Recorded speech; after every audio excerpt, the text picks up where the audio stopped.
Entonces, no sé cuánto hayan profundizado, porque creo que recuerdo que sí hablaron como que es un conjunto inductivo, ¿no? Entonces, vamos a empezar por ahí, para recordar o que me recuerden ustedes qué es lo que se supone que saben. Y si quieren, por favor, los que están viendo IRM, pues díganme qué es un conjunto inductivo. Ahí está la definición, hay que completar. Un subconjunto de los reales es inductivo si cumple dos cosas. ¿Cuáles son esas dos cosas? Que el uno sea elemento del conjunto y el El otro uno, que... Héctor, no se te escucha bien, pero te alcanzo a escuchar algo. No sé si puedes acercarte más. El uno pertenezca, ¿qué más?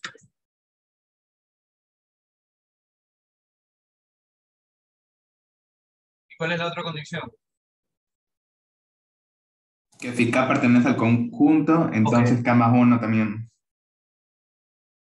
para cualquier, hay muchas formas de expresarlo. Para cualquier K en el conjunto, K más uno está en el conjunto. Y bueno, recordando quién es el uno es la identidad de la, o el neutro multiplicativo. Esto también lo pueden escribir como si K está en I, entonces K más 1 está en I, o lo pueden decir también equivalentemente como K en I, entonces K más 1 en I. Muchas maneras de decir lo mismo.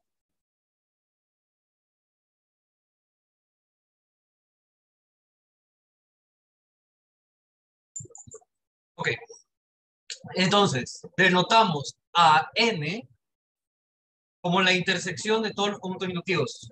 Ok, entonces creo que hasta ahí ya hemos visto, ¿no? Estamos claros, estamos repasando.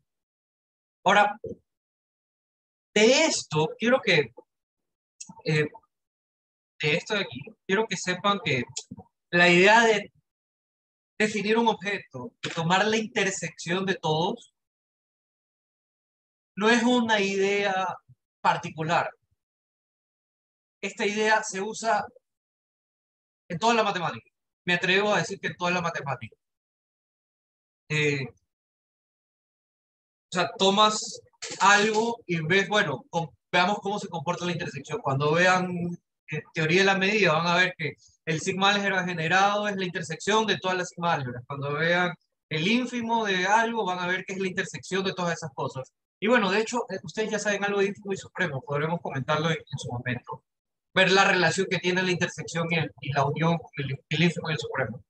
Eh, Porque, bueno, el ínfimo es la menor de las cotas, perdón, el ínfimo es la mayor de las cotas inferiores. Y aquí estamos haciendo el ínfimo, estamos viendo el más pequeño de los conjuntos inductivos. ¿Ok? Entonces aquí tengo en estas observaciones, abajo, eh, n es inductivo. La intersección de conjuntos inductivos es inductivo. Así, la intersección de sigma álgebra es una sigma álgebra, la intersección de topología es una topología, la intersección de funciones es una función, la intersección de ordinales es un ordinal. O sea, la idea no es particular aquí. Entonces, para cuando vayan ustedes a ver otra materia, y les digan, vamos a tomar la intersección de esto, se den cuenta que están viendo básicamente el ínfimo, están viendo la menor, están viendo el más pequeño de ellos. Entonces, los naturales son el conjunto inductivo más pequeño de los reales. Y aquí tengo una idea, que es lo que nos regala el principio de inducción. ¿Ok? Si tenemos un subconjunto de los naturales que es inductivo, necesariamente ese tiene que ser el conjunto de los naturales. ¿Por qué? Porque si n es el más pequeño y tengo uno que también es inductivo, que es más pequeño, pues tienen que ser el mismo. No sé si utilicen esta notación, tal vez sea más cómoda por el pre, no sé. Pero yo lo uso como sinónimo. Esto y el otro es lo mismo. Para mí es lo mismo. Así que bueno. Ok, eso sí, sí lo tienen claro, ¿no? Si tenemos un conjunto inductivo que es subconjunto de los naturales, tiene que ser No sabemos qué es. Que no vayamos por ahí. Ok, sí está claro esto de aquí. Claro,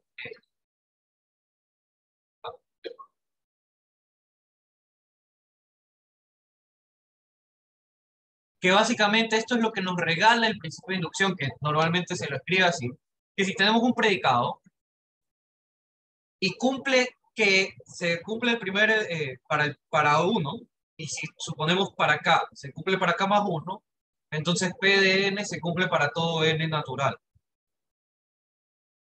¿Vieron la demostración de esto? ¿O saben por qué esto es verdad?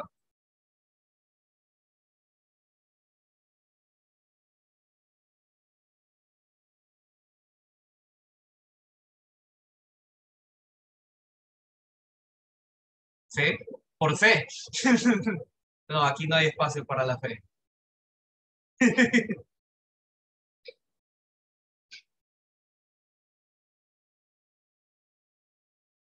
Existe. Sí. Bueno, hay ciertas cosas que sí tenemos que tener como fe, pero de ahí no.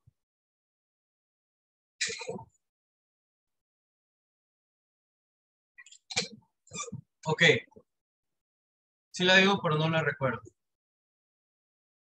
No es nada complicado. ¿Ok? ¿Por qué? ¿Qué idea tenemos que usar? Tenemos que usar lo que ya tenemos acá.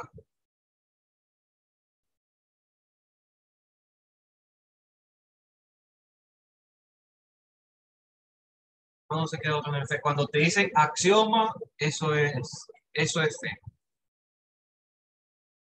De ahí en los teoremas tienes que demostrar. Excepto el lema de Urison. El lema de Urison, ahí eso sí tienes que tener fe. Leer la prueba. Y el último teorema de Fermat. Ok, volviendo al caso. Entonces, ¿cómo vamos a utilizar esta idea? Vamos a construir un conjunto, algunos lo llaman AP de X cuando están en el pre, y nunca más en la vida le decimos así, pero definamos a S el conjunto de todos los naturales tales que P de N.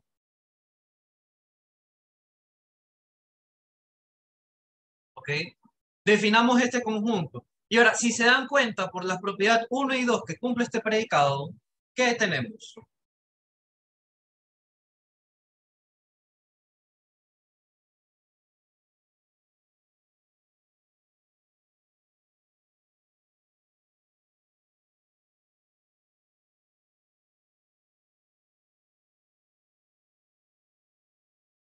Entonces, 1 pertenece a S por la condición 1 y K más 1 pertenece a S siempre que K esté en S. ¿Y esto qué significa? Que es inductivo. Exactamente. Por- esto es,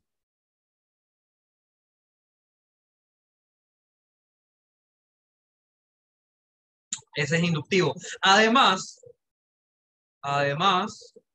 ese es un subconjunto de los naturales. Por lo tanto, como N es el menor, o sea, ¿qué significa que sea el más pequeño? ¿Qué significa que sea el más pequeño? Significa que N es subconjunto de cualquier conjunto inductivo.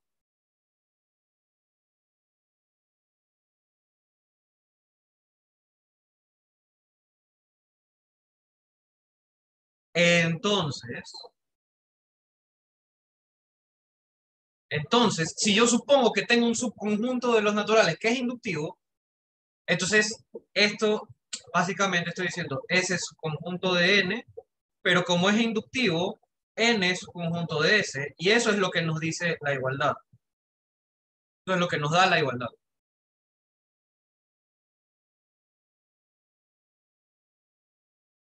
Así que, básicamente, básicamente. Por, por lo tanto,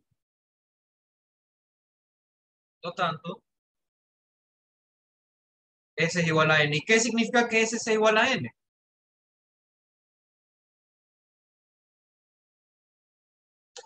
Bueno, ese es el conjunto de todos los naturales que hagan verdad al predicado. Entonces, el predicado se cumple para todo natural y ya está. ¿Está claro? La demostración, ahí termina. Podemos UID, cuadrito, o sea. Entonces, esto en teoría se supone que lo sabemos, o lo vieron, porque dicen que, ¿qué cosas dijeron?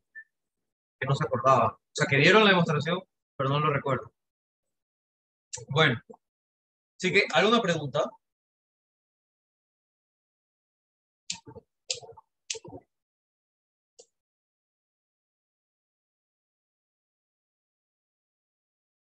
Entonces vamos al primer ejercicio.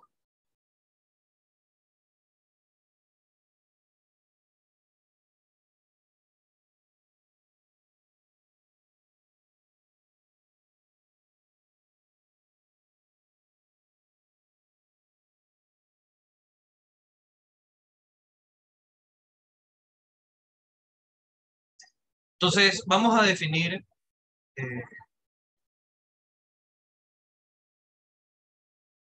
sea n natural. Definimos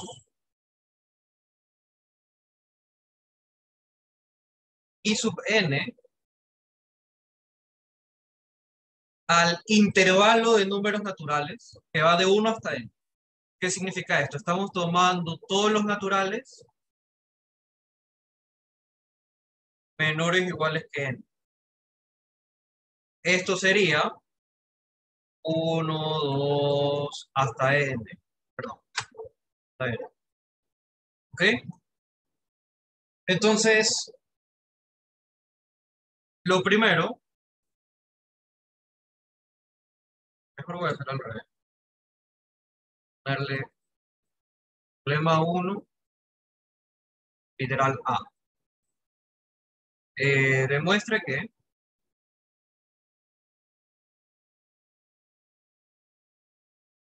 para todo A subconjunto de I sub n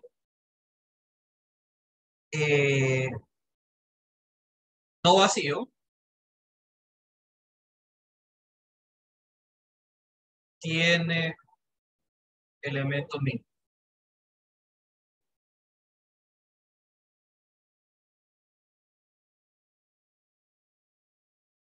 ¿Ok? ¿Está clara? O sea, si nosotros tomamos del 1 hasta n, tomamos un subconjunto no vacío, ese subconjunto tiene que tener un elemento mínimo. Por ejemplo, si consideramos del 1 al 7 y tomamos 5, 3 y 2, el elemento mínimo, o sea, el A en ese caso es 5, 7, no, ya me olvidé quién dije, pero el punto es que el elemento mínimo en ese caso es 2. Que vamos a ilustrarlo. O sea, si yo tomo de 1, 2 hasta n y tomamos un subconjunto cualquiera, o sea, digámosle 3, 5, 7, 8. Entonces, siempre va a haber un elemento mínimo. Y claro, parece una proposición trivial o algo que, o sea, por intuición eso es cierto, pero hay que demostrarlo. ¿Ok? ¿Cómo lo demostramos? ¿Para una idea? ¿Lo han hecho antes? ¿No? Bueno. Y esto lo hago básicamente porque la inducción es poderosísima. Se utiliza casi todas las áreas de matemática. Y, y a veces nos piden tanto solamente, no sé, considere la proposición, o sea, no, demuestre esta fórmula por inducción. Entonces, inducción no solo es fórmula, inducción es, inducción es demasiado poderosa. Eso es lo que quiero que traten de ver el día de hoy. Supongamos lo contrario. Dormitorio. Sí.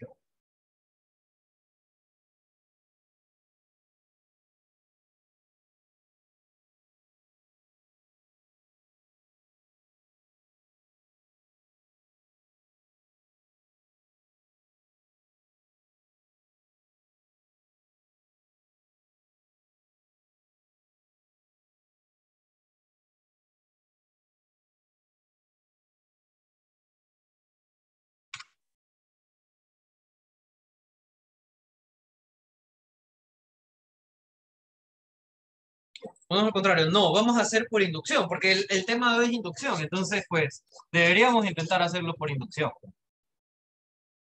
Entonces, ¿cuál es la proposición? La proposición es la que tenemos aquí, el predicado, mejor dicho. El predicado es, para todo su conjunto no vacío de I sub n, ese conjunto tiene un elemento mínimo. Si quisiéramos hacerlo como lo anterior, o sea, deberíamos definir, ese es el conjunto de todos los naturales, tales que para todo su conjunto de I sub n no vacío, es no vacío, entonces eh, eh, existe un mínimo.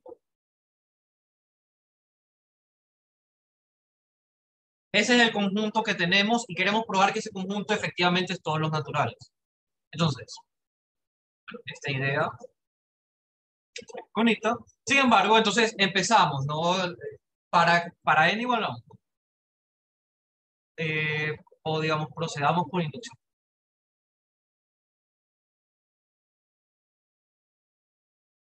Inducción. Entonces, para n igual a 1, ¿qué tenemos? I sub n, ¿a qué es igual? Bueno, I sub 1. I sub 1 es igual a todos los naturales menores o iguales que 1. ¿Quiénes son esos?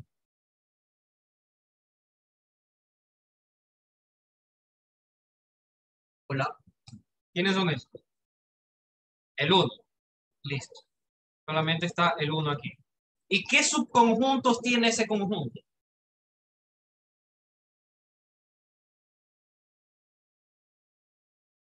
Tiene dos subconjuntos, ¿verdad? 2 a la 1. 2 a la 1 es 2. Entonces tiene dos subconjuntos. O sea, hay dos opciones de A. Los subconjuntos, o pongámosle aquí power set de I sub 1, es el vacío y el mismo I sub 1. Y claramente vacío es vacío, entonces no lo consideramos. El único subconjunto no vacío de I sub 1 es I sub 1. ¿Y cuál es el mínimo de I sub 1?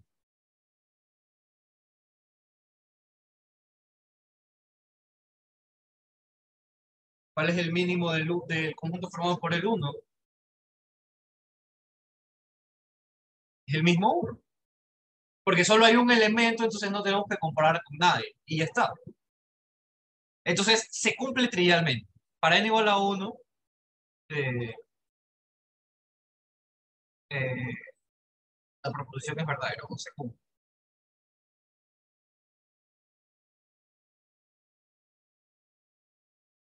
Entonces, ¿cuál es la siguiente idea? Pues supongamos que se cumple para algún K.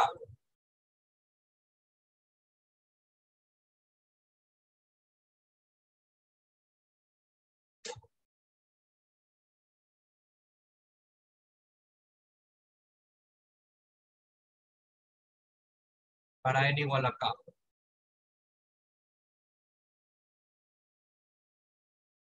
Ok. ¿Y ahora qué tenemos que hacer?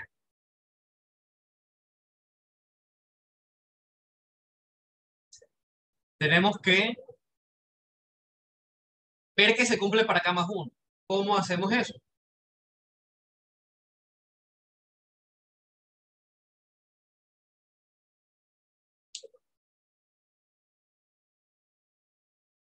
Pues tomamos, entonces, sea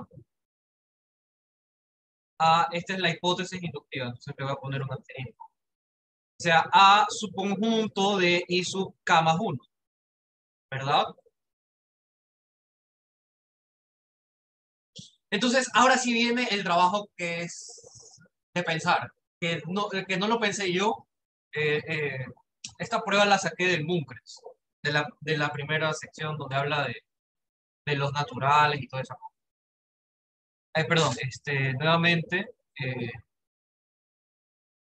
supongo, pues por si acaso, no sé si ustedes están acostumbrados a esta notación.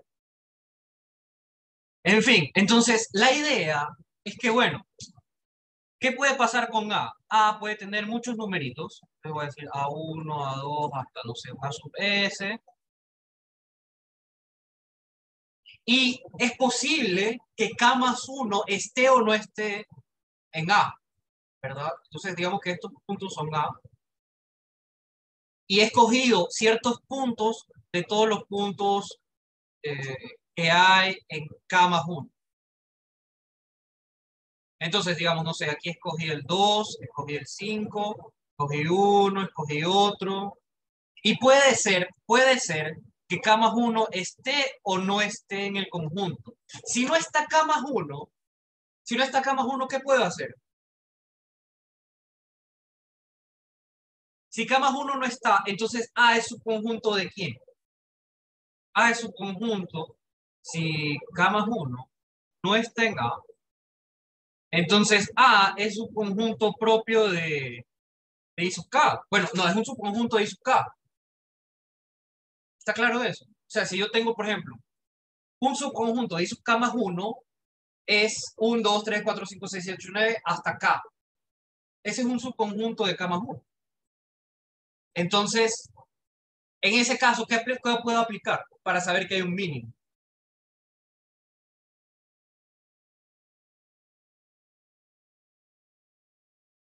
Que repito, tomo de los K más 1, tomo solamente elementos de 1 a K.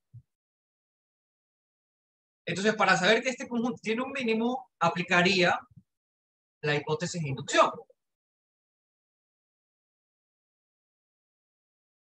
¿Verdad? ¿Por qué? Porque no estoy considerando K. ¿Y qué he supuesto? Que todo su conjunto, o sea, todo su conjunto, A su conjunto de I sub K, eh, tiene mínimo.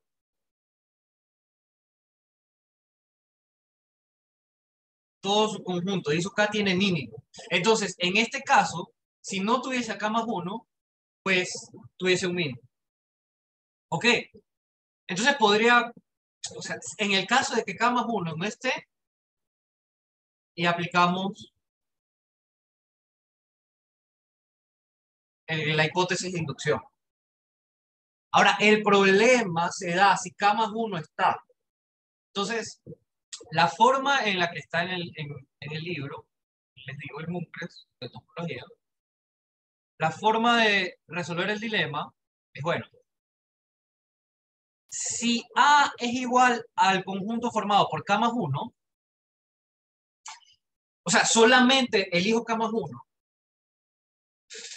entonces, ¿quién es el mínimo? El mínimo solamente es K más 1. Por otro lado, entonces supongamos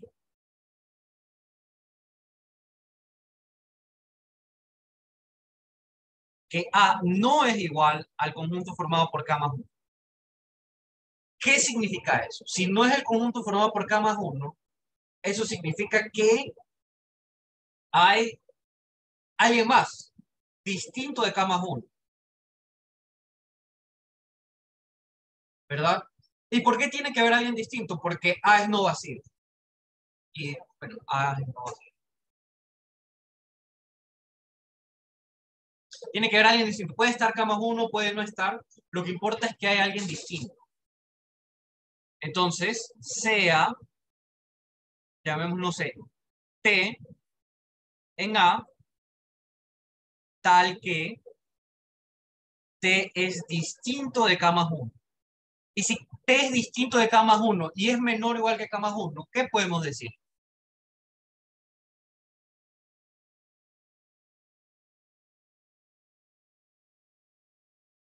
¿Por qué T es menor o igual que K más 1? Porque A es un subconjunto de I sub K más 1. Entonces tenemos que T es estrictamente menor que K más 1, ¿verdad? ¿Por qué? Porque no es igual y es menor o igual. Se cancela, entonces me queda solamente que T es menor que K más 1. Pero si es menor que K más 1, entonces, ¿T qué es? T es menor o igual que ¿quién?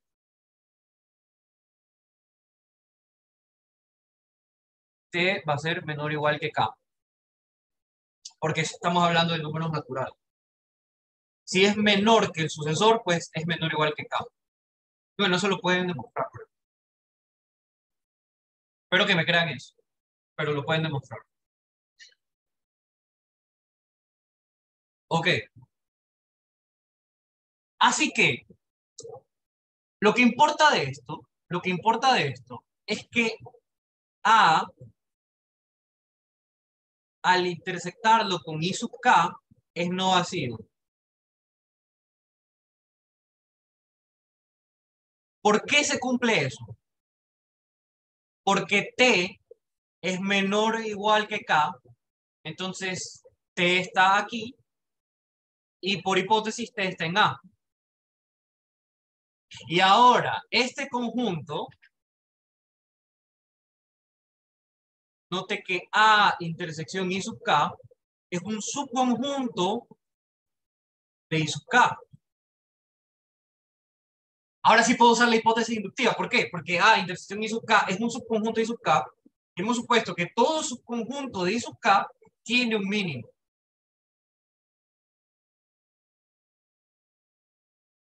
Estoy escribiendo. Por lo tanto,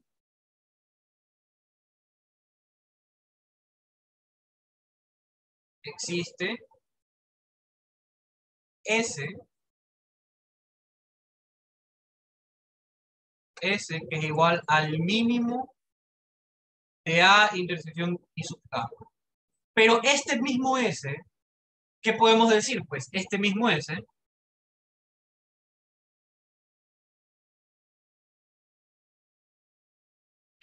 es el mínimo de A.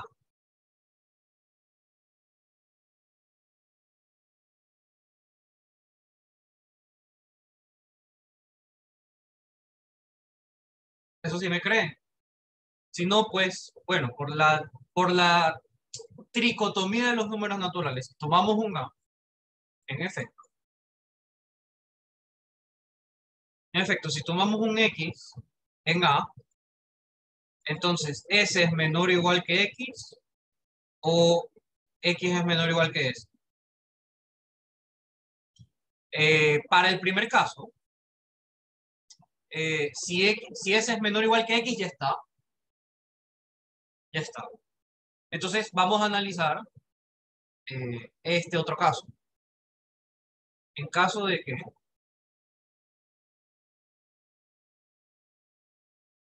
S es menor o igual que X, yo he dicho que ese es el mínimo, entonces bueno, ya está. Pero en el otro caso, si, no, por otro lado,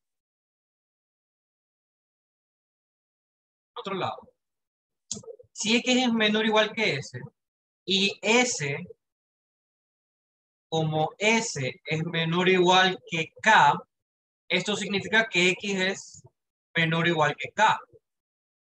Y esto significa, por lo que X está en I sub K y X está en A.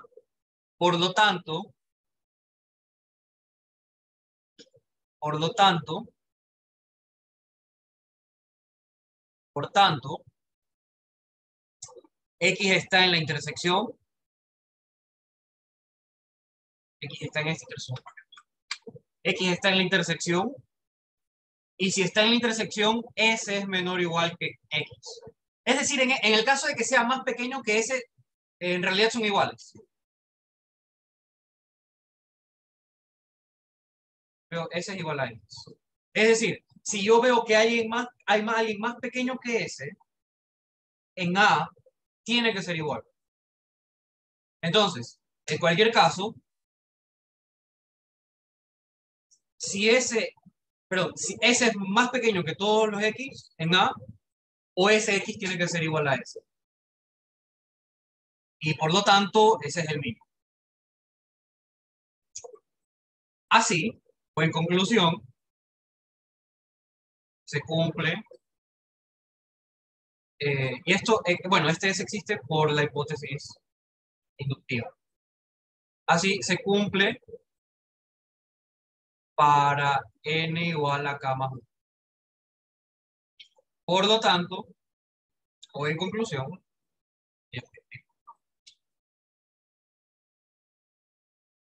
sí, en definitiva, en conclusión,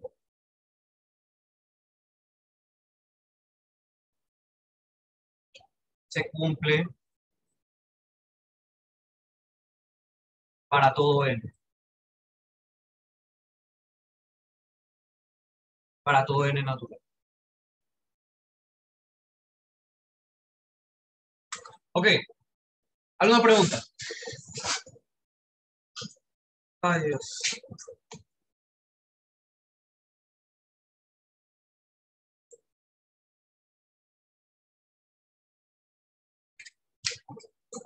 ¿Se entendió? ¿No se entendió? Parte no se entendió, se perdieron. Y la definición de conjunto inductivo.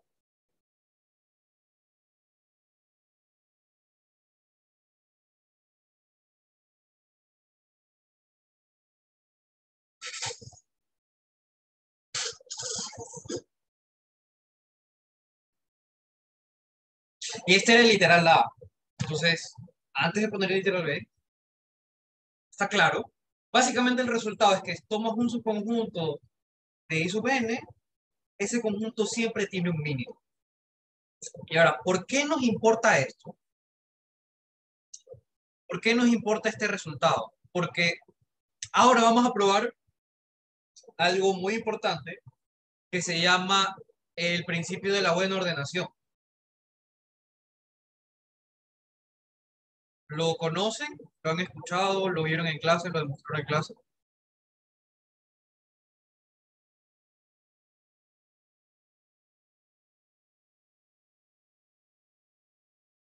No. El principio de la buena ordenación lo que dice es, sea S un subconjunto de los naturales no vacío. Demuestre que S tiene un mínimo. Ahora, hay muchísimas, sí, hay muchos principios de buena ordenación, pero se le dice a este de aquí también se le dice el principio de la buena ordenación, que si tú tomas un subconjunto en los naturales no vacío, ese subconjunto tiene que tener un mínimo. Hay muchas pruebas y todas las odio, todas las detesto porque no se entiende nada, excepto esta prueba de aquí, que la vi en el Muncres. Estaba así buscando por todos lados una bonita demostración del principio de la buena ordenación de los naturales. Y la encontré en el Muncres. No sé, me parece algo chistoso, ya que el Muncres es un libro fuerte de topología, entonces no me imaginaba que le encontrar. Seguramente habrá una en el Spivak o en la... No, pero esta prueba, como digo, la saqué de ahí, parece genial. Entonces, la idea es utilizar lo que acabamos de probar. O sea, nosotros probamos que todo subconjunto de I sub n tiene un elemento no... entonces, ¿qué vamos a hacer? Vamos a utilizar en la hipótesis que ese es no vacío. O sea, vamos a utilizar esa hipótesis. Entonces, sea n un elemento de ese. Cualquiera. ¿Ok? Hasta ahí estamos claros. Entonces, ¿qué va a pasar? Entonces, S intersección I sub n es distinto de vacío. Y S intersección I sub n es un subconjunto de I sub n. Ahora, ¿por qué escribí la primera línea? ¿Por qué S intersección I sub n es no vacío? Porque he tomado que n está en S. Entonces, la intersección es no vacía. Primer punto. Segundo punto, el S intersección I sub n es un subconjunto de I sub n. Obviamente, porque si tú tomas la intersección de dos conjuntos, eso es subconjunto de cualquiera de los dos. Eso ya es conjuntos del pre, que seguramente también estemos mal, pero no importa. Entonces, ¿qué puedo decir? Esa intersección I sub n es no vacío y es un subconjunto de I sub n. Entonces, por lo anterior, por el literal A, ¿qué puedo decir?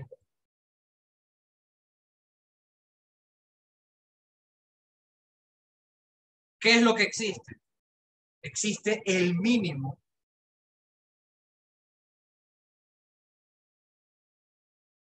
de esa intersección I sub n.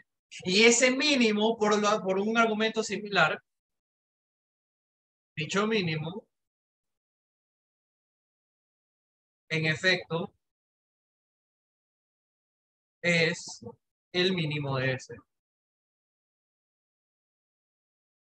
Y ya está. Esa es la demostración del principio de la no negación. Claro, sabiendo que es no vacío, ves que no importan los más grandes, pero al menos hasta n. Ok, vamos a hacer un dibujo. Si tú tienes S, tu conjunto puede tener infinitos, que aunque no sabemos todavía qué es infinito. Pero puede estar aquí S1, S2, S3, puede estar por acá S4.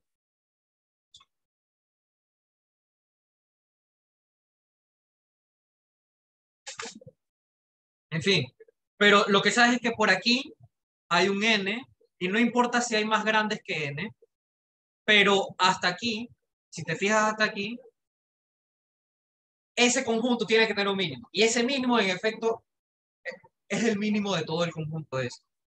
Entonces, no sé, digamos que por aquí está el mínimo de eso. Y nada, la prueba es 3 líneas, gracias al el literal anterior. Entonces, ¿alguna pregunta?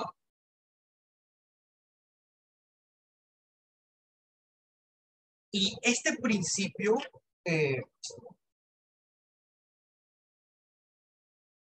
sí, vamos a entrar a hablar de los enteros. Sí, vamos a hablar de unas cuantas cosas de teoría de números, porque este principio de la organización se utiliza bastante en teoría de números.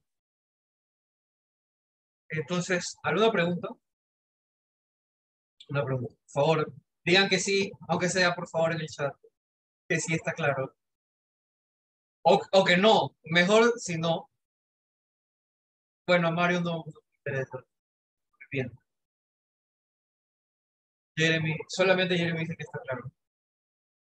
Ok, se quedaron dormidos.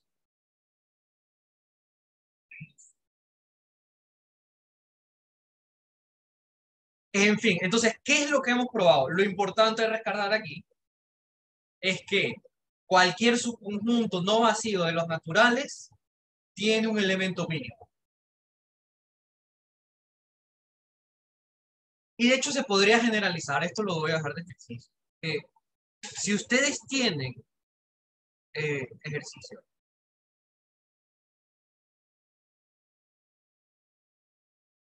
si ustedes tienen un conjunto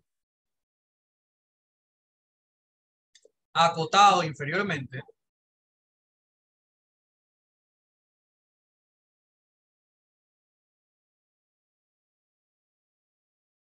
es decir, no se va para menos infinito, no se va indefinidamente hacia abajo, tienen un conjunto acotado inferiormente, no vacío, entonces, eh, entonces existe un mínimo. M tiene un mínimo. Y asimismo, si M está acotado superiormente, o sea, inmediatamente de esto, M no vacío, Vamos a escribir. No vacío. Es acotado inferiormente. Acotado superiormente.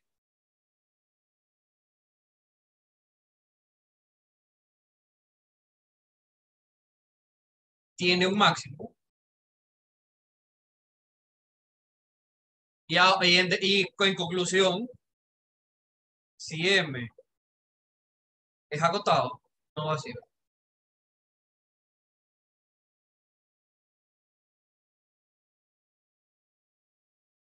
Tiene mínimo y máximo.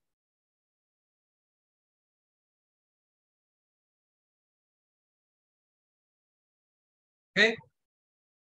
¿Cómo se prueba? Se puede hacer, o sea, lo que hace es trasladar todo el resultado. O sea, lo trasladas de tal forma de que ahora en lugar de hablar de acotado inferiormente, pues hablas que está acotado por el 1.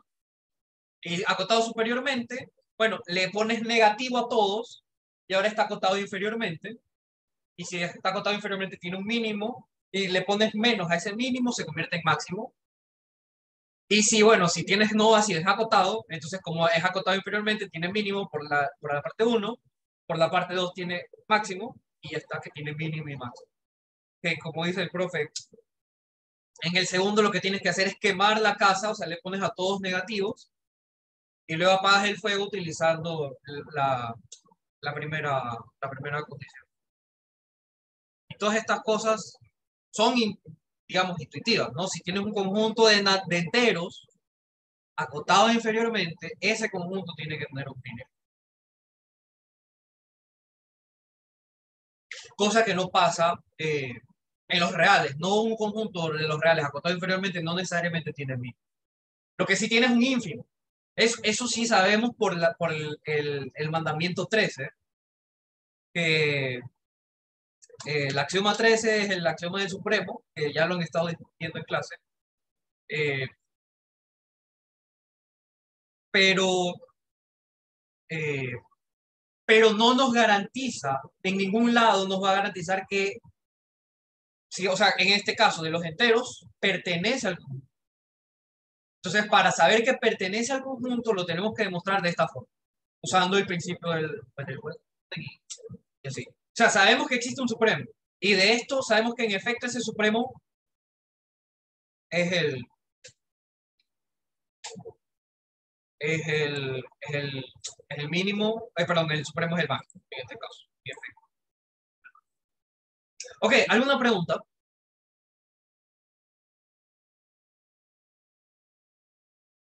Ok, entonces vamos a parar 3 minutos, descansen, lávense la cara, tomen agua y continuamos.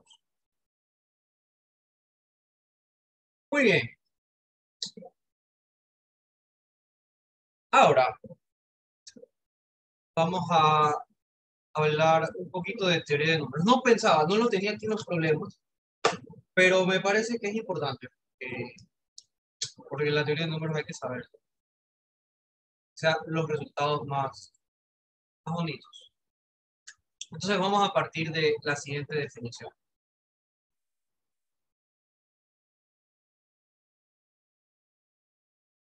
Sea D un número natural. Y vamos a decir que M es un entero.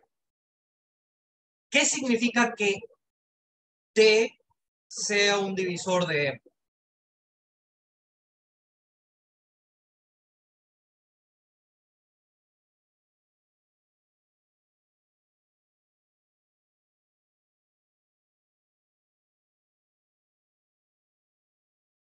Que divide, ¿qué significa que D divida a M?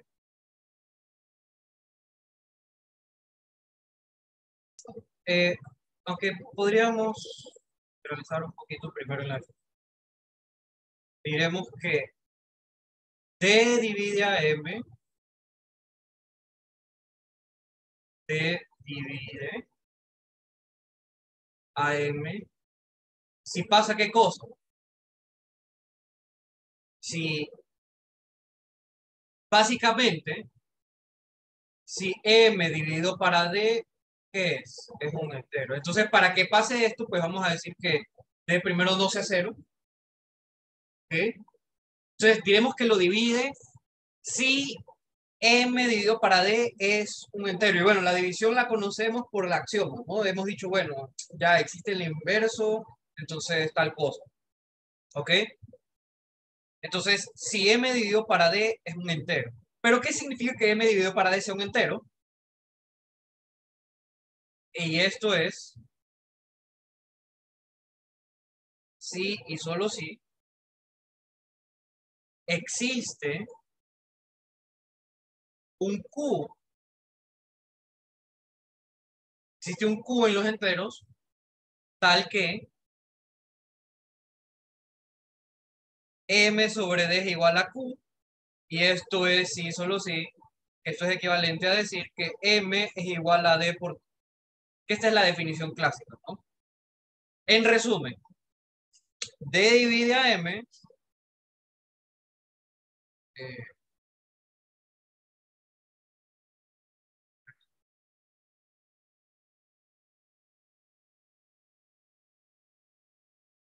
d divide a m si existe un entero tal que m se pueda escribir factorizado, ¿ok? Que podemos factorizar a m en d por q. ¿Está claro? Esa es la definición con la que vamos a partir ahora. ¿Por qué vamos a partir ahora? Bueno, entonces, diremos que t, ahora vamos a restringir la definición, t va a ser un natural, ¿ok? Tenemos que d es un divisor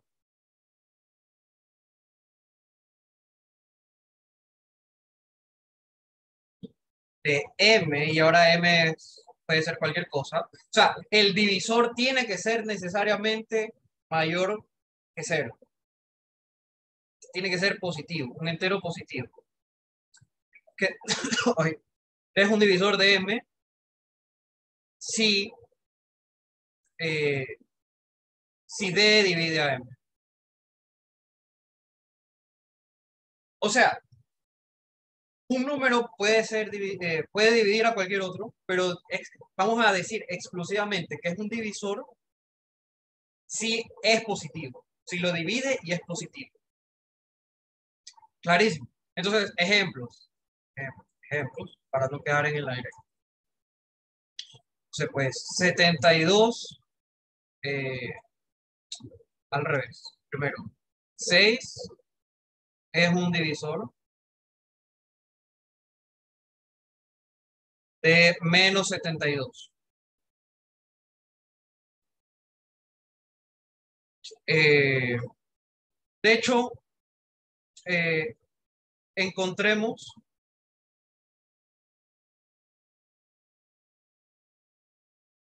todos los divisores de 72. ¿Saben cómo hacer eso? ¿Se acuerdan de cómo hacer eso?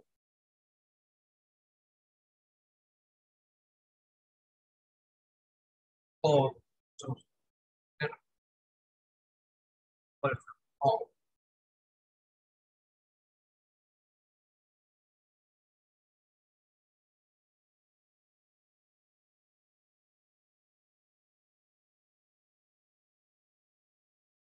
pues, chicos, no se acuerdan cómo descomponer en factores primos. Por ejemplo, 72 lo podemos dividir para 2 y me queda 36. Lo puedo dividir para 2. Podría hacer trampa y decir esto lo puedo dividir para 6 y esto lo puedo dividir para 6. Me queda 1. Pero 6 es lo mismo que 2 por 3. 6 es lo mismo que 2 por 3. Entonces, 72 lo puedo expresar como 2 por 2 por 2, 3 por 3, pero haciendo uso de la bonita notación de exponentes, esto lo puedo ver como 2 al cubo por 3 al cuadrado. Ahora, para escribir todos los divisores, vamos a ponerlos de una disposición muy bonita. Primero, eh, vamos a tener al 1. No, no vamos a tener un poquito. Vamos a tener un dibujo interesante. Entonces, está el 1, y luego está el 2, y luego está el 3. Esos son los divisores, bueno, los divisores irreducibles, todavía no he definido eso, o primos, que tampoco he definido. Pero bueno, vamos a tener esta cosa. Entonces, el 1, tenemos el 1 y tenemos el 3. Pero también 9 es un divisor de 72, porque tenemos a 3 y 3, es decir, tenemos 3 por 3, 9. Ok, pero asimismo, al 2 tenemos que el 4 también es un divisor y tenemos que el 8 también es un divisor. ¿Y ahora qué voy a hacer? Voy a dibujar todas las flechitas y ver dónde se cruzan. Bueno, 2 por 3 me da 6. 6 por 3 me da 18. Y 9 por 2 me da 18. 4 por 3 es 12. Y 6 por 2 es 12.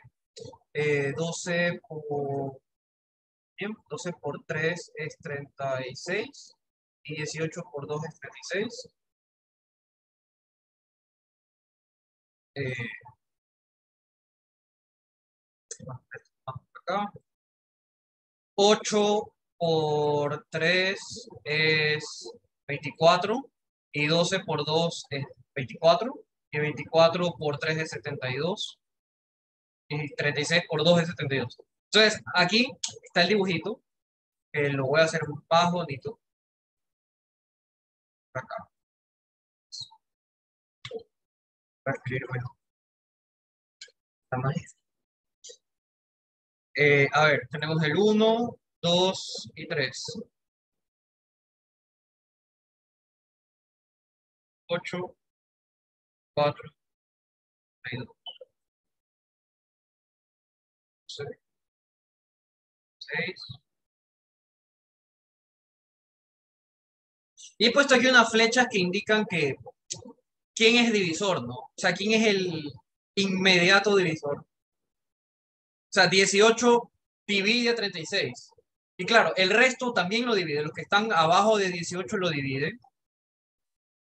Pero está en un eslabón intermedio, ¿no? No, creo que lo voy a dejar, está allá a la izquierda, no me va a salir más bonito. Me sale bonito en la pizarra, pero no en digital. Disculparán. Y bueno, eh, ¿por qué hice esto? Ah, bueno, porque se ve bonito. Bueno, no, hay muchas propiedades, ¿no? Como si, bueno, que motivan de ver este dibujo empezar a definir algunas cosas. Pero bueno, no nos salgamos del tema. Ahora, hay una cosa interesante que se llama el algoritmo de la división. O sea, hay muchas cosas que deberíamos de aquí como que empezar a discutir, eh, como por ejemplo los divisores comunes, eh,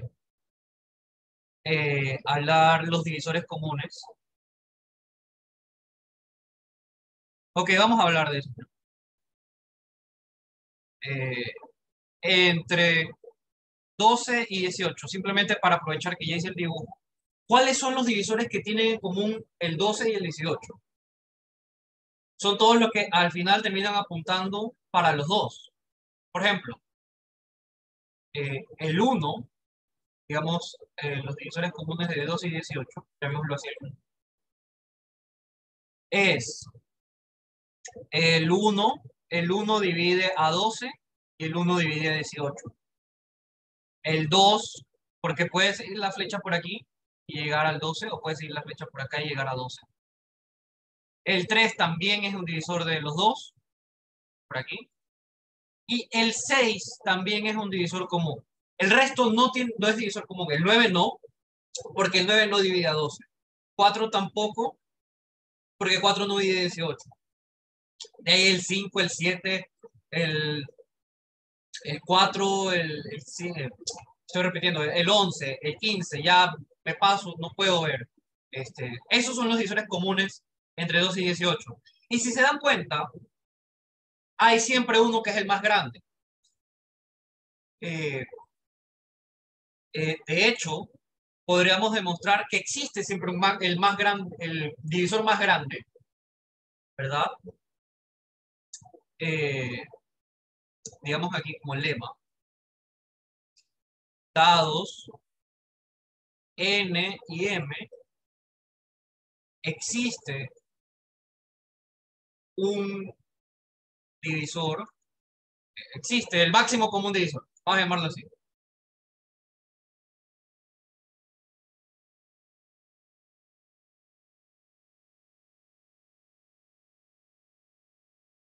¿Cómo probamos el que existe?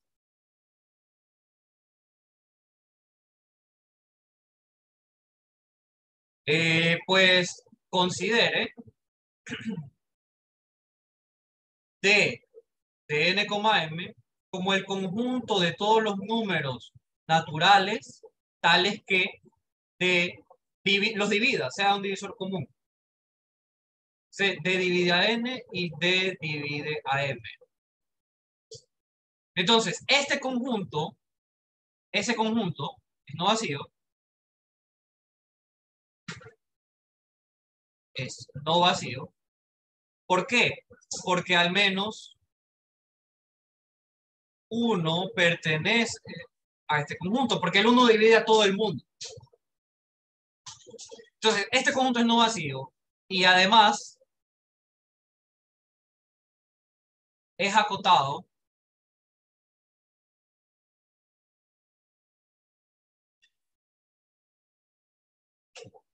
superiormente. Esto no lo...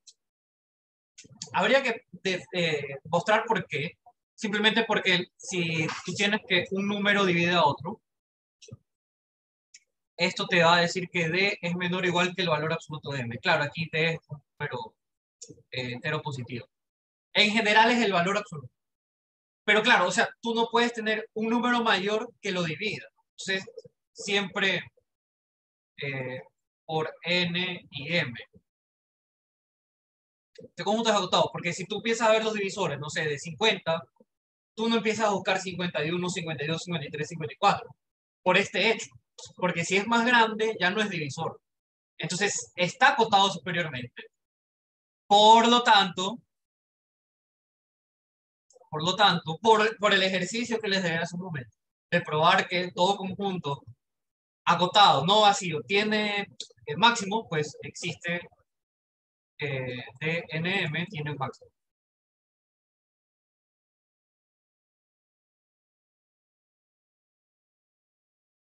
Y ya está.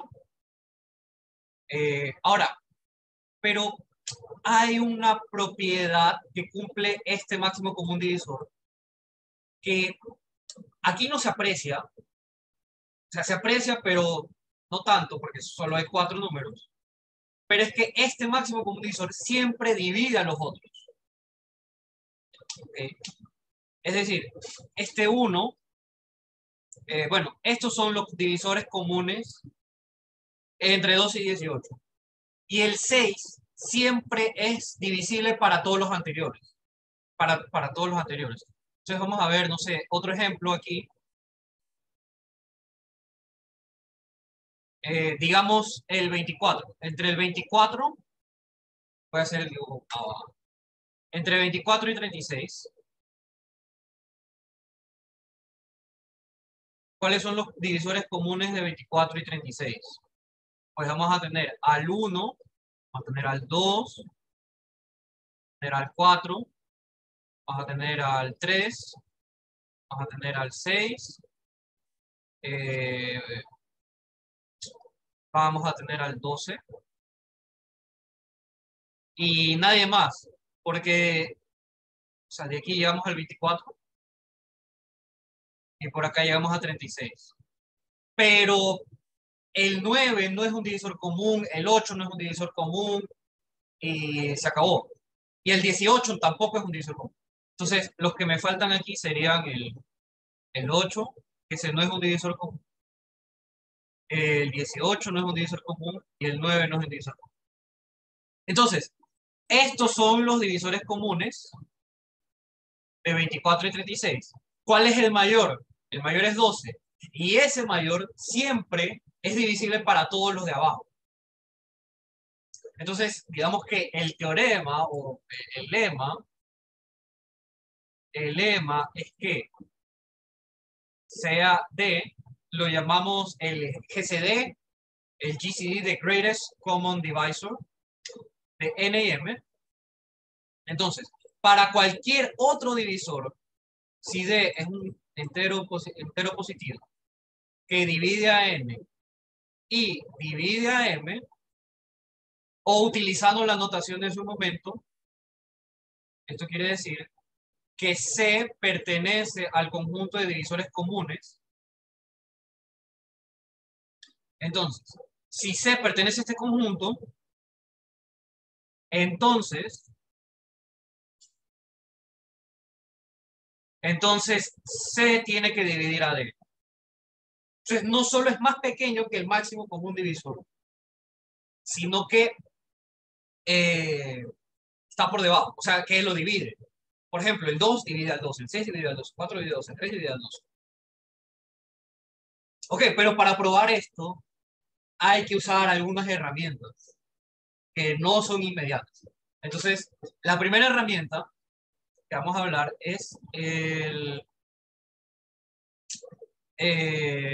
algoritmo de la adición.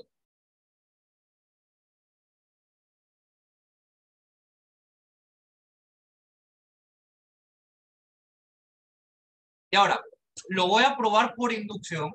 No es la mejor prueba, pero lo voy a probar por inducción porque se supone que hoy estamos hablando de inducción, ¿no? Entonces, ya pues. Pero ¿qué es lo que dice el algoritmo de la edición? El algoritmo de la edición, si ustedes recuerdan cuando estaban en primaria, les decían, bueno, mira, si tú tienes el dividendo, tienes el divisor, entonces tú empiezas a dividir y vas a tener el cociente y vas a tener el residuo. Se usa Q de quotient, por eso en los racionales Q es de cociente. R de residuo, D de divisor, N es el número que vas a dividir. Entonces te dicen, ah, no, pues la división acaba cuando el residuo es menor que el divisor. Entonces, el algoritmo de la división lo que te dice es que este proceso que hacemos en primaria es válido. Entonces, el algoritmo de división dice, sea n, vamos a tomarlo entero positivo. Y d también.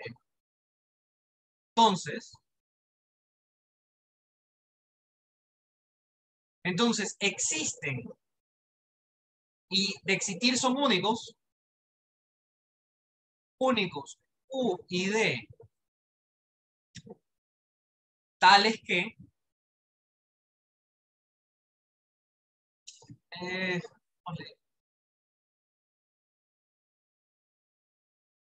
en realidad el algoritmo funciona para n cualquier entero, pero para hacer inducción vamos a hacerlo con n. Tales que n perdón, n es igual a d por q más r.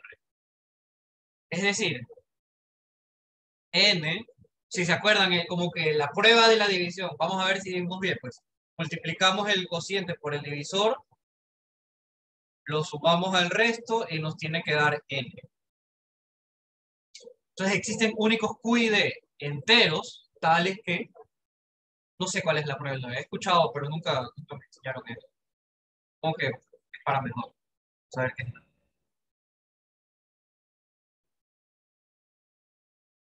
Digamos, a ver, la demostración. Entonces, si lo queremos probar por inducción, entonces tenemos que identificar sobre quién voy a hacer inducción. Voy a hacer inducción sobre n, ¿verdad? O sea, ya me está dando la pista el enunciado, ¿no? Si dice sea n tal cosa, pues normalmente vamos a hacer la inducción sobre n. Entonces, lo que hay que probar, normalmente hay que escribir esto, pero solamente para estar claros. Queremos probar para todo n, todo esto de acá, para todo d, existen únicos Q y R, tales que N es igual a D por más R. O existe un único Q, existe un único R, tal que esto. Entonces, este es el predicado con respecto a N, porque D, Q y R ya no son variables en este caso. Entonces, eso es lo que deberemos probar. Oye, no me están saliendo bien las.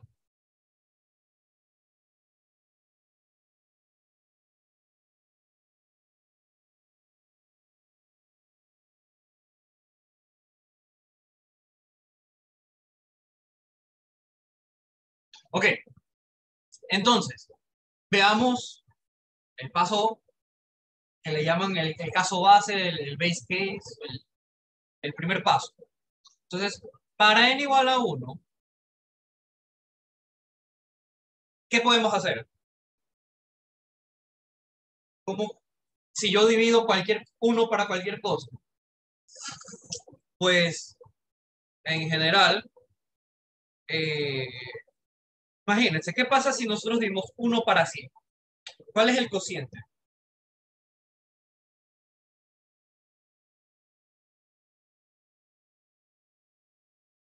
Interactúen, por favor, dígame, ¿cuál es el cociente? O pongamos, no sé, 13 dividido para 100. 13 dividido para 100 es 0, 0, porque no me alcanza, o sea, me paso siempre. ¿Y el residuo cuál es? Es el mismo 13. Así mismo, o sea, si yo tengo que el divisor es mayor que lo que tengo, entonces el cociente es 0 y el residuo es 13. Entonces, bueno, para n igual a 1, para n igual a 1, tomemos, me equivoqué aquí, no es U, es R, U y R entero. Ah, ya, me olvidaba, lo más importante, tal es que n igual a por Q más R y el residuo tiene que ser 0 o menor que perdón, aquí faltó eso. R es menor que D y es mayor o igual que 0. Ok, ahora sí. Para n igual a 1, vamos a tomar Q igual a 0 y R igual a N, a 1, perdón. Así, 1 es igual a 0 por D más 1. Y ya está. En ese caso ya está.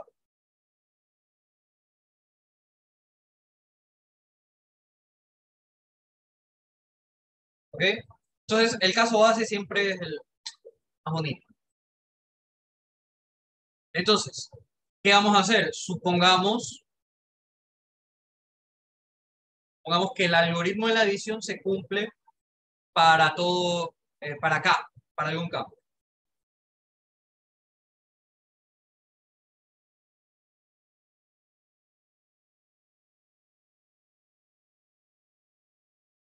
¿Qué significa esto? Entonces, es decir,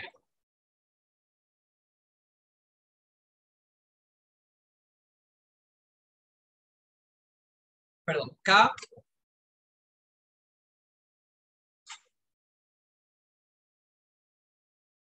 es igual a Q por D más R. Ok, ahora, y R, y 0 es menor o igual que R, y esto es menor que D. Luego, ¿qué queremos ver? Queremos ver que se cumple para K igual a 1, para K más 1, ¿verdad? ¿Cómo hago que en esta fórmula de aquí aparezca K más 1? Si tengo que K es igual a Q por D más R, ¿cómo hago que aparezca K más 1? Sumándole a ambos lados. Luego, K más 1 igual a Q por D más R más 1. Ok, entonces aquí está lo que quiero, pero del lado de acá, vamos a ver esto. Tenemos Q por D más, usando el axioma asociativo, el primer axioma, tenemos R más 1. Entonces, lo que nos gustaría decir es que ese R más 1 es el residuo. Nos gustaría decir, pero no necesariamente es cierto. ¿Por qué? Por ejemplo, si nosotros dividimos 999 dividido para 2, es lo mismo que 999 es 998 más 1. Entonces 999 es igual a, ver la calculadora, 998 dividido para 2 es 499. 499 por 2 más 1. Entonces, si yo quiero ver a cuánto es 1000 dividido para 2, entonces, claro, sumo 1 en ambos lados. Sumo 1, sumo 1. Me va a quedar aquí. 1000 es igual a 499 por 2, más 1 que es 2. Pero este no es el nuevo residuo, porque 2 no puede ser residuo. Recuerden que tiene que el residuo ser menor estricto que el divisor. Entonces, vamos a analizar dos casos. Entonces, primero, K más 1, ok, ya, R más 1. Entonces, ¿qué pasa? Puede ser que R más 1, por esto de aquí, R más 1 es menor o igual que D.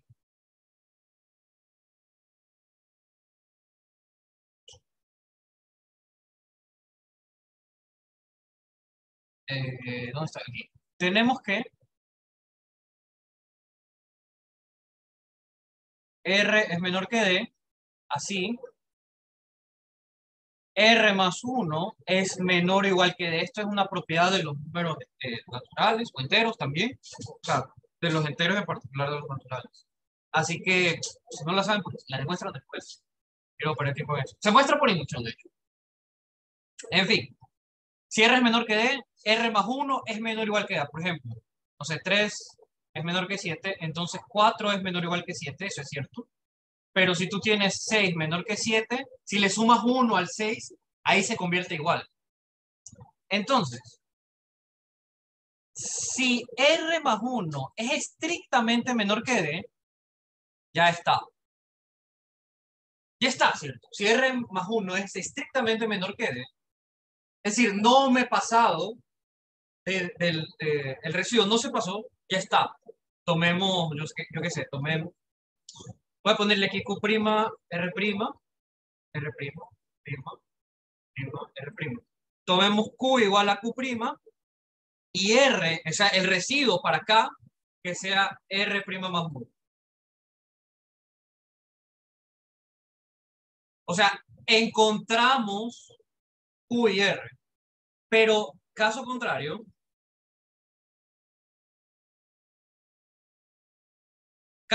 vamos a tener que R más 1 es igual a D, R' más 1. Entonces, en el caso de que R' más 1 sea igual a D, pues dense cuenta que en este caso, lo que hacíamos, o lo que hacemos es, bueno, pues factorizamos 2 y me queda 499 más 1 por 2. Y me queda 502. Y claro, el resto aquí es 0. Entonces, esa idea la trasladamos acá. R' más 1 igual a D. Ah, ya, pues entonces tenemos que K más 1.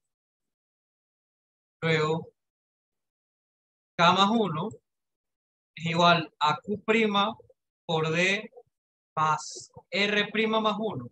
Pero R' más 1 es D. Prima D más D. Okay, pero esto nos dice que Q' más 1 por D es que K más 1 es igual a Q' más 1 más D. Y pues llamemos Q a este nuevo objeto. Llamémoslo Q por D más R. Aquí, ¿quién es R? Donde R es igual a 0 y Q es igual a Q' más 1. Entonces, ¿qué hemos probado? Probamos que existe. Bueno, pues, por lo tanto,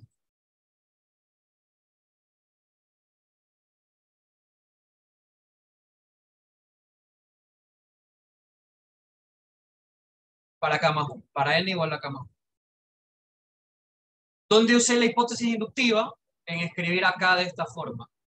Sin embargo, formalmente no está listo porque falta probar unicidad. Entonces, ese es el problema, hay que probar unicidad. O sea, lo que hemos probado hasta ahora es existencia. Para probar unicidad,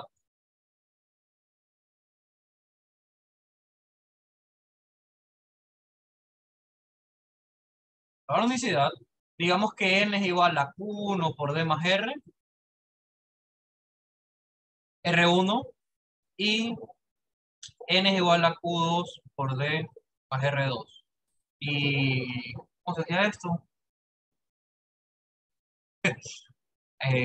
Vamos a ver.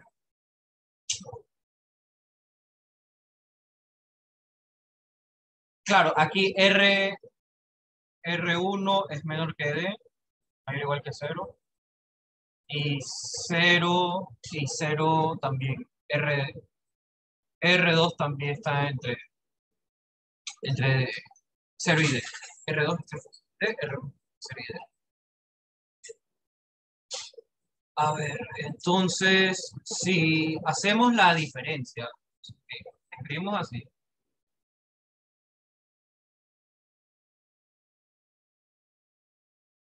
Ok, como sin pérdida de la generalidad, suponga que Q1 es mayor o igual que Q2. Queremos llegar que son iguales, pero supongamos que Q1 es mayor que Q2. Mayor o igual que Q2.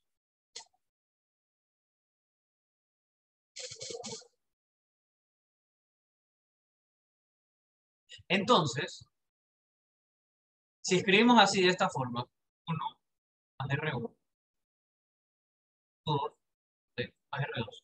Si restamos estas dos ecuaciones, nos va a quedar que 0 es igual a Q1 menos Q2 por D más R1 menos R2. Y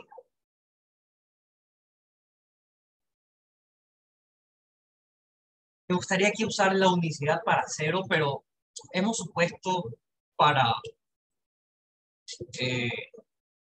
hemos probado solo para 1 y bueno, en fin.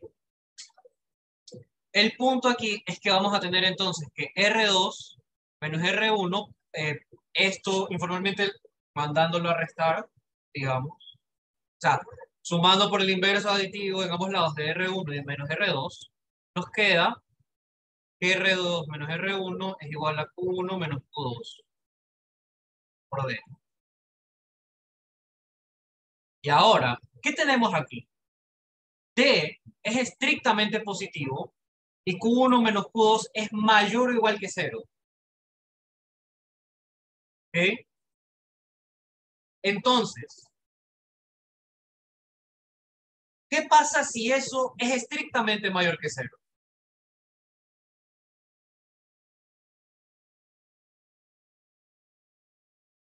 ¿Qué pasaría si eso es estrictamente mayor que 0?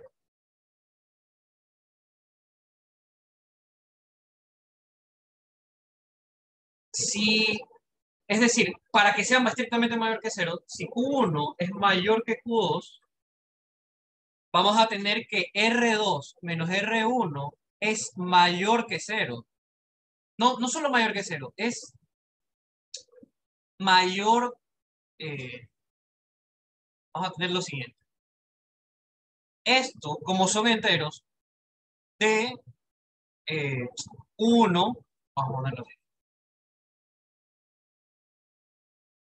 Q1 menos Q2 es mayor que 0, pero como son enteros, Q1 menos Q2 es mayor o igual que 1. Entonces, así, R2 menos R1 es mayor o igual que D, ¿verdad? Porque estoy multiplicando ambos lados, Q1 menos Q2, mayor o igual que 1. Multiplico por D porque es un número positivo, no se altera la desigualdad, entonces me queda que R2 menos R1 es mayor que D. Esto dice que R2 es mayor o igual que D más R1, pero R1 es mayor que 0.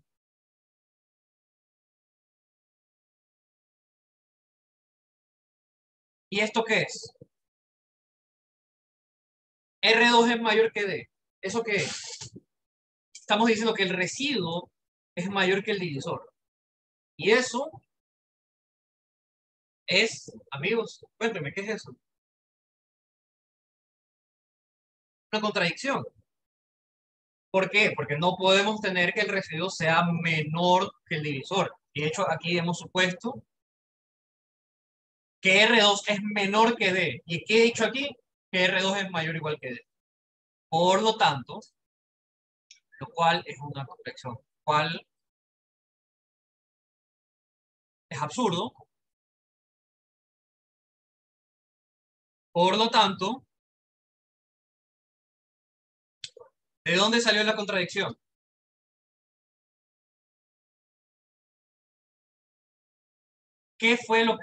¿Cuál fue la hipótesis que nos llevó a esta contradicción?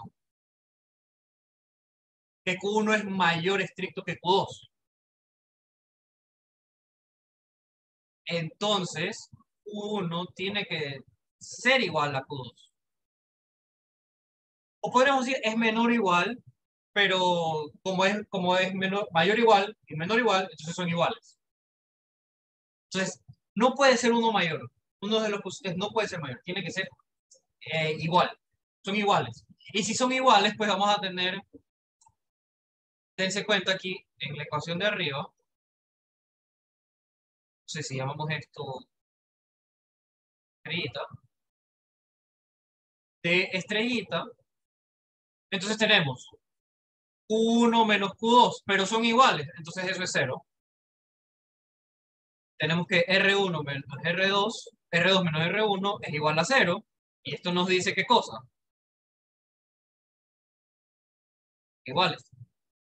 Y ahí está probada la unicidad.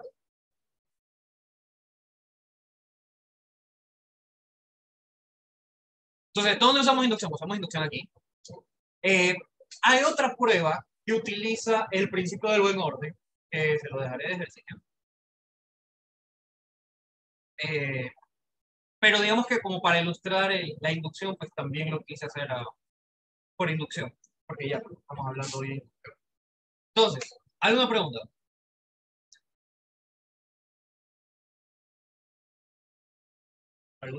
Muchas preguntas, pero no saben qué preguntar.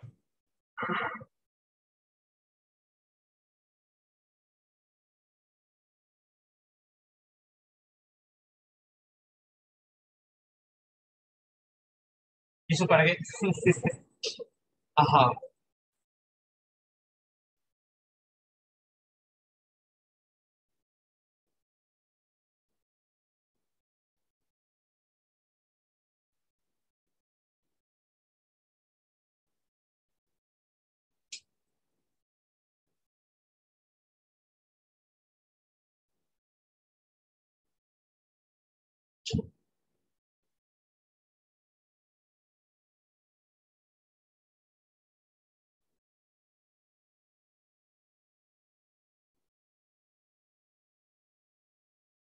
Ok, entonces, la siguiente herramienta es el llamado lema de Bézout.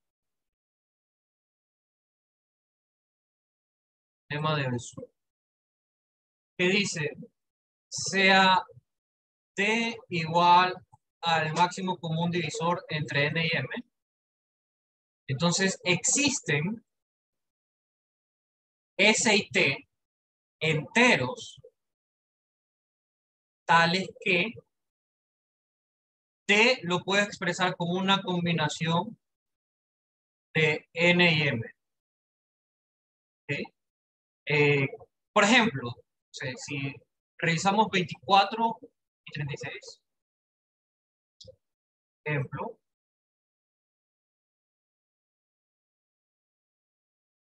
eh, que usamos arriba, 24 y 36. 24 y 36, el máximo común divisor es 12. Eh, el máximo común divisor entre 24 y 36 es igual a 12. Y 12 lo podemos expresar como, bueno, este está fácil porque es una vez 36 menos una vez, bueno, más menos una vez 24. Sí, ¿no? 36 menos 24 es 2. Pero si tuviésemos, no sé, el máximo común divisor, algo muy complicado. Por ejemplo, el máximo común divisor entre 9 y 4. ¿Cuál es el máximo divisor? Máximo común divisor entre 9 y 4. Es 1, porque es el único que divide a ambos. El 2 solo divide a 4, no divide a 9. El 3 solo divide a 9, no divide a 4. Y ya no puedo seguir buscando. 5 no, no divide a ninguno de los dos. 7 en ninguno de los dos. Y si empiezo a ver números más grandes, pues no van a dividir a 4 ni a 9. Y yo puedo escribir a 1, ¿cómo puedo escribir al 1? A ver, 9 menos 4 menos 4. Ah, ya. Puedo escribirlo como una vez 9 menos 2 veces 4. Porque eso es 9 menos 8 es 1. La demostración es bonita porque usamos el principio de la buena ordenación. Dice, sea S el conjunto de las combinaciones eh, S por N más T por M, tales que sean mayores que 0. ¿Ok? Es decir, estamos expresando todas las posibles combinaciones que sean mayores que 0. Este conjunto es no vacío. Ese es no vacío. Ah, bueno, este conjunto va a ser su conjunto de los naturales. Porque estoy tomando enteros mayores que 0. ¿Qué más? Ese es no vacío.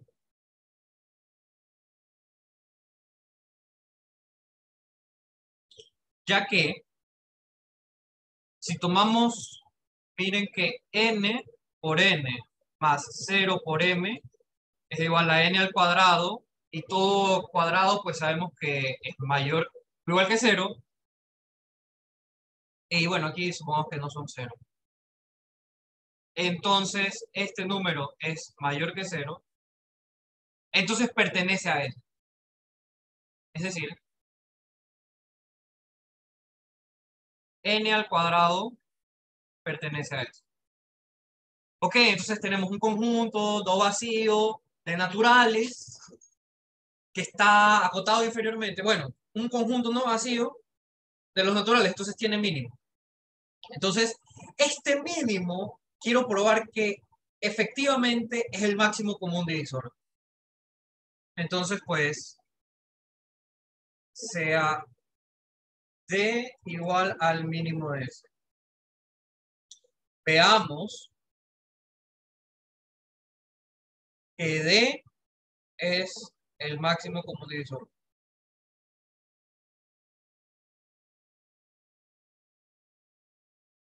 No voy a escribir. Es el máximo común divisor de N y M. Entonces, pues, realmente no sabemos nada. ¿ok? Ah, no sabemos nada acerca de D, pero lo que podemos hacer, o sea, para decir que es divisor, ¿no? Lo que podríamos hacer es, bueno, mira, yo tengo que probar que D es un divisor de N. Entonces, bueno, pues me gustaría escribir que D divide a N, es decir, que existe un X o existe un Q tal que N es igual a Q por D.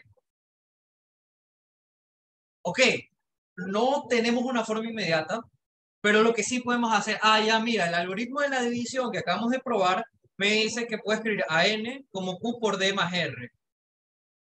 Entonces lo único que habría que probar es que R0, que el residuo de dividir N para N, de dividir N para D, es 0.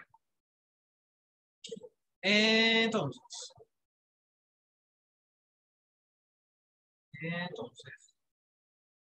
pues eh, sean Q y R, el cociente y el resto de dividir N para D. Entonces, N es igual a Q por D más R. Ok. Y R recordemos que es mayor o igual que 0. Y ahora voy a usar el hecho de que D es el mínimo. D se puede escribir como esta combinación. Entonces, digamos que D es igual a SN más D por M. Luego, reemplazando en la fórmula de división, tenemos que Dn es igual a Q que multiplica a Sn más Tm más R. Y ahora, todavía no me dice nada casi esto, entonces voy a tratar de expresarlo de otra forma.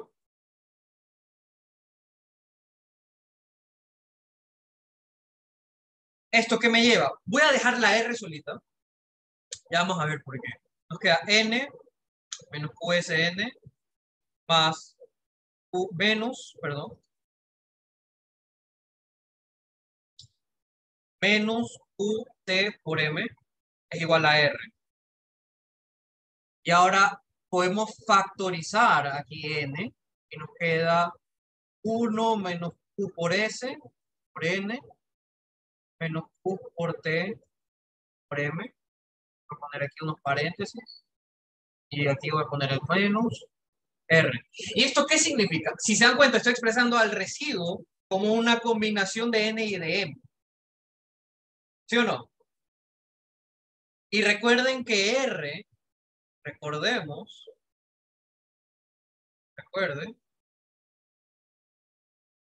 que R es mayor o igual que 0. Entonces, ¿qué pasaría si R es mayor que 0? Como R lo expresé como una combinación de N y de M, y si es mayor que 0, eso significa que pertenece al conjunto S. Pero R, por el algoritmo de la división, es menor que D. Es decir, que si R fuese mayor que 0, si R es mayor que 0, R pertenece al conjunto S y R es menor que D.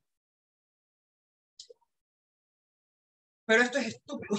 Pero esto es absurdo. Esto es absurdo. Absurdo. ¿Por qué? Porque D es el mínimo.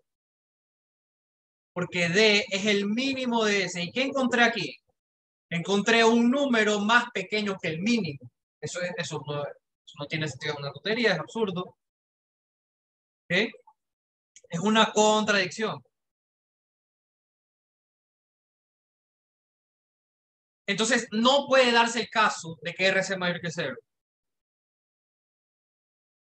Así, R tiene que ser 0 y ya está. Eso es lo que queríamos ver, que R es 0. Es decir, D divide a N. Y análogamente,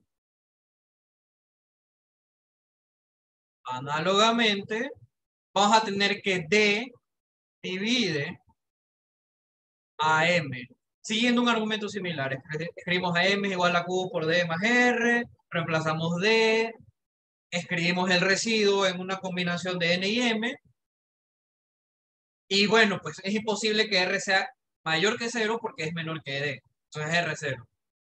Y ya está. D dividida a N, D dividida a M. Oh, no, solo hemos probado que es un divisor. ¿Cómo probamos que es el máximo común divisor? Pues veamos que sea C un divisor de N y M. Es decir, podemos escribir. Es decir, primero, C es mayor que 0 y N lo escribimos como, digámosle,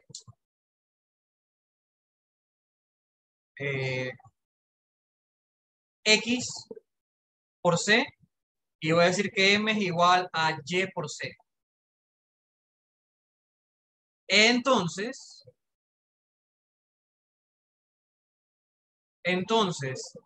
volviendo a D, D es igual a S por T, perdón, S por N más T por M, pero esto es igual a S, reemplazando las fórmulas para N y M en términos de C, nos queda que esto es X por C, pues Y por C.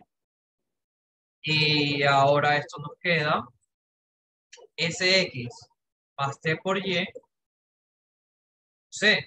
¿Y esto qué significa? Es decir,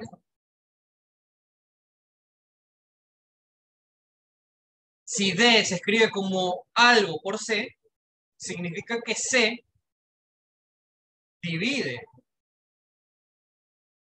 a D. Y ahí está. Porque si divide, C es menor o igual que D.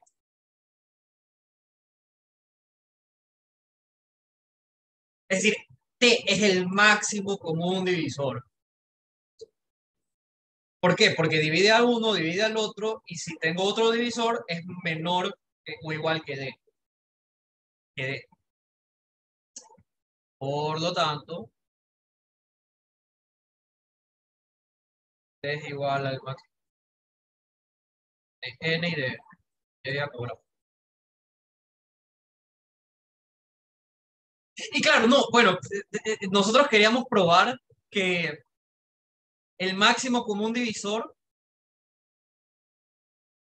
es divisible para cualquier otro divisor común. Pero en realidad el lema de Besur usamos como que eso para llegar a que es el máximo común divisor. O sea, nosotros queríamos probar que si es un divisor común menor, entonces tiene que dividirlo, pero nosotros probamos algo al revés, ¿no? Si es un divisor común, tiene que dividirlo y es menor. Pero bueno, el hecho de que este conjunto todos sean divisores, pues van a quedar que es menor que D. ¿Y qué más?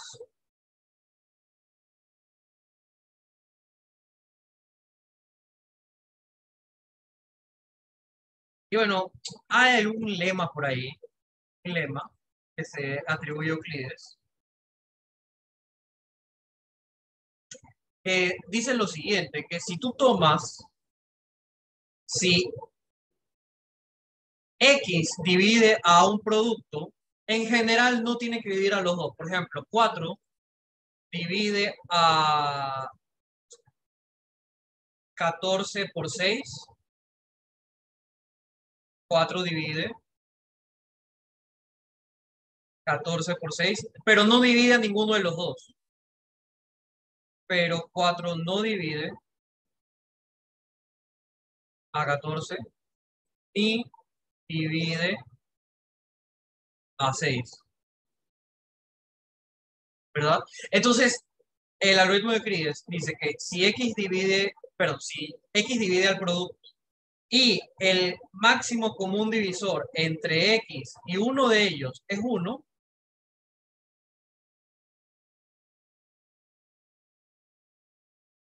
entonces X tiene que dividir a B.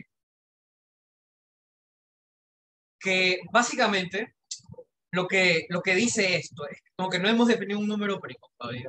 Pero si tú tomas un número primo y divides a un producto, ese señor tiene que dividir a uno de ellos. A uno de ellos lo tiene que dividir. Por ejemplo, 2. 2 divide a 7 por 80. 2 no divide a 7, pero sí divide a 80. Entonces, es imposible que 2 no de dividir un producto, el 2 tiene que dividir al menos uno de ellos. Así mismo, tomas en este caso 5. 5 tiene que dividir a 7 por 80. 7 tiene que ir a 7 por 80. Y bueno, esas son como que las ideas de por qué es importante este resultado. Entonces, la demostración utiliza lo siguiente. ¿Qué significa que X divide a A por B? Significa que A por B lo puedes escribir como U por X. Pero como el máximo común divisor entre X y A es 1, podemos escribir... Adiós. Ya es 1,5. Bueno, vamos a terminar ya con esto. Hay otras cosas que quería hacer. De hecho, solamente hice el primero. Así que vamos a ver si nos reunimos el lunes, porque la elección es el martes. Entonces, podemos reunir el lunes ahí ya hacer más ejercicios de inducción. En fin. ¿De forma presencial o...? Si Dios quiere, sí. Sería mejor, creo, de forma presencial. Claro, porque el lunes Entonces, normalmente, bueno, claro, el sí. lunes normalmente tenemos clases de 11:30 hasta 1:30 y ahí de 2 de la tarde ahí para las 4. De 2 a 4. Entonces, no Sí, sé si ya quieren antes de las 11 o después de las 4. Bueno, ahí acordamos habría que preguntar. O sea, en mi opinión yo preferiría mejor antes de las 11. Tengo inglés, dice Ariel. ¿Eso es antes o después? A partir de las 9:30 estoy ocupado. Bueno, ahí vemos que podemos ver. Si no, pues nos tocará reunirnos por Zoom en la noche. En fin, volviendo acá. Si X divide un producto y el máximo común divisor entre ellos es 1, bueno, vamos a escribir existen S y T por esto de acá, S y T tales que S por X más T por A es igual a 1. Entonces, ¿qué voy a hacer aquí?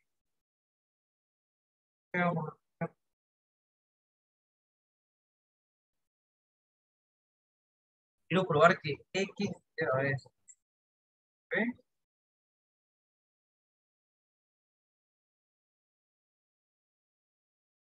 A ver aquí.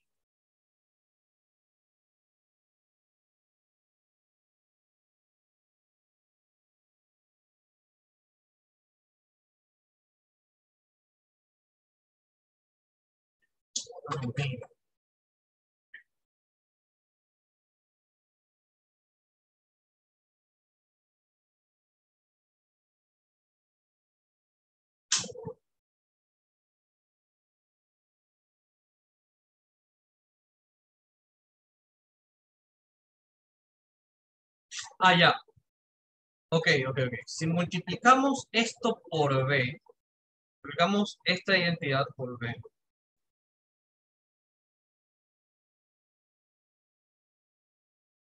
Si multiplicamos esto por B,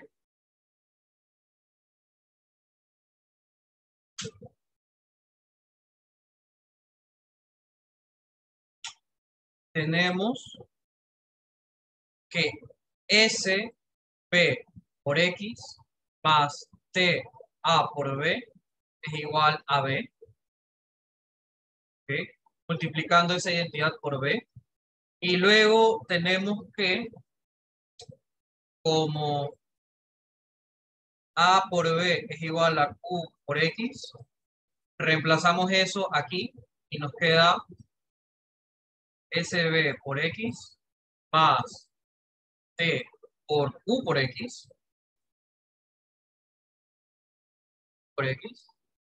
es igual a B. Y aquí voy a poner que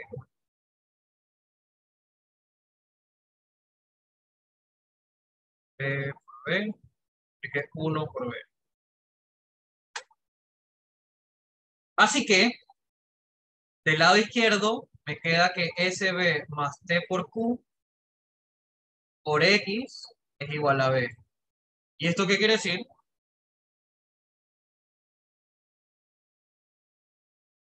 X divide AB. Y está, porque encontré un número que multiplicarlo por X me da B, entonces X divide AB. Y ya está. Y bueno, aquí se podría definir los números primos y seguir ahí de largo, pero es algo importante que no se cubre siempre bien en la materia, ¿no? O sea, es importante saberlo porque cuando vas a ver estructuras algebraicas o análisis discreto, tienes que tener estas cosas siempre presentes. Pero bueno, hasta aquí hemos llegado hoy, así que muchas gracias por escuchar y nos veremos. Ah, luego les pasaré estas notas, ¿no? Luego las pasaré. Así que, bueno, eso es todo. Adiós. Listo, gracias, David.